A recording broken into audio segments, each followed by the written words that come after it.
সংসার সুখের হয় রমণীর গুণে, কথাটা কিন্তু একদম ঠিক। কিন্তু এই রমণীর এই একটা সংসারের পেছনে যে কতটা খাটনি খাটতে হয় বা কি সারাদিন তার কি কি করতে হয় সেটা কেউ জানে না। স্বামীরা অফিসে গিয়ে অফিসের কাজ করে বাসায় এসে বলে যে সারাদিন কি করেছো, সারাদিন তো বাসায় ছিলে, খেয়েছো আর ঘুমিয়েছো, আর তো কোনো কাজ করনি। কিন্তু এই যে একটা পুরো সংসার, একটা পুরো সংসারে এই হাজারটা কাজ, হাজারটা কিছু গুছিয়ে রাখা, সামলে রাখা, এটা একটা মেয়েই পারে। এই যে দেখলাম আমার পুরো ঘর অগোছালো ছিল, কারণ আর আমি ঘর গুছিয়েও শান্তি পাই না একমাত্র টুকটুকের জন্য। যখনই ঘর গুছিয়ে সে এলোমেলো করে দিবে। সকালে ব্রেকফাস্ট করার পর, ব্রেকফাস্ট রেডি করার পর সবাইকে খাইয়ে দিয়ে এরকম এক গাদা এঁটো বাসন হয়ে যায়। এটা আমার না, সবারই হয়, এটা আমি জানি। তারপর দুপুরে লাঞ্চ রেডি করার পরে তা আবার হবে, আর লাঞ্চের পরে যখন আবার ডিনার আসবে, তারপর খাওয়া দাওয়া হবে, দুপুরে খাওয়া দাওয়া হবে। মানে এগুলো প্রতিনিয়ত আসলে আমাদের মেয়েদের হতেই থাকে। বেসিন একটা থাকলে বেসিনটা পুরো থাকবে, এটাই স্বাভাবিক।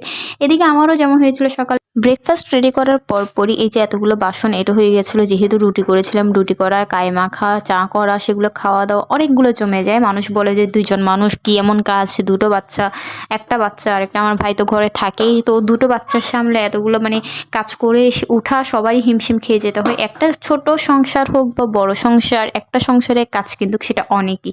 যারা কাজ করে না তাদের জন্য কাজ নেই, কিন্তু যারা কাজ করে তাদের জন্য হাজারটা কাজ রেডি থাকে। আর আমার মেয়ের মতো যদি একটা পিচ্ছি বাচ্চা থাকে তাহলে কাজ লাগে না, কাজ ওই আমার জন্য রেডি করে রাখে।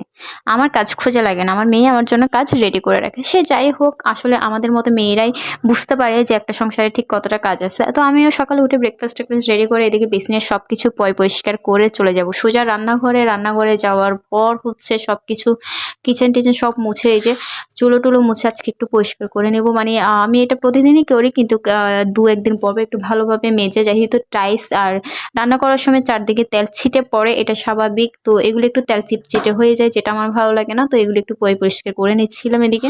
অন্যদিকে পুরো একটা বালতি ভর্তি করে কাপড় চোপড় ভিজাতে দিয়েছি। এটা আজকের না, এটা আমার প্রতিদিনের কাজ, যে পুরো এক বালতি দু বালতি আমার কাপড় চোপড় ধুতে হয়, যেটা আসলে ভিডিওতে দেখানো বা দেখা হয় না, কখনো আমার দেখানো হয় নাই। তো আজকে ভাবলাম যে পুরো একটা সারাদিন, পুরো একটা সংসারে আমরা কিভাবে কাজ করি মেয়েরা, সেটা একটু শেয়ার করি। দেখুন আমার চুলোর যে জায়গাটা, এটা কতটা নিট অ্যান্ড ক্লিন হয়ে গেছে। এটা এমনি হয়নি, আমি পরিষ্কার করেছি তাই হয়েছে। একটা মেয়ে পরিষ্কার করে তাই হয়। এদিকে যে বললাম এক বালতি কাপড় চোপড় ভিজাতে দিতে হয় আমার, এগুলো সবগুলো হচ্ছে টুকটুকের কাপড় চোপড়। এখানে আমাদের খুব কমই থাকে, বেশিরভাগ পুরো বালতি ভর্তি কাপড় চোপড় ওর থাকে, কারণ ও হিসু করে কাপড়, তারপরে হচ্ছে ভেজাই ফেলে, খাওয়ার সময় ড্রেস ময়লা করে ফেলে, সবগুলো আসলে পরিষ্কার করা ছাড়া হয় না। এদিকে পুরো ঘর দোর পরিষ্কার করার পরে, কাপড় চোপড় ধোয়ার পর আমি একটু রং ঢং করি বাকি কিছু কাপড় চোপড় নিয়ে, যেগুলো আমি ছাদে চলে যাব। এখান থেকে ধুইয়ে এগুলো অনেক হেভি হয়ে যায়।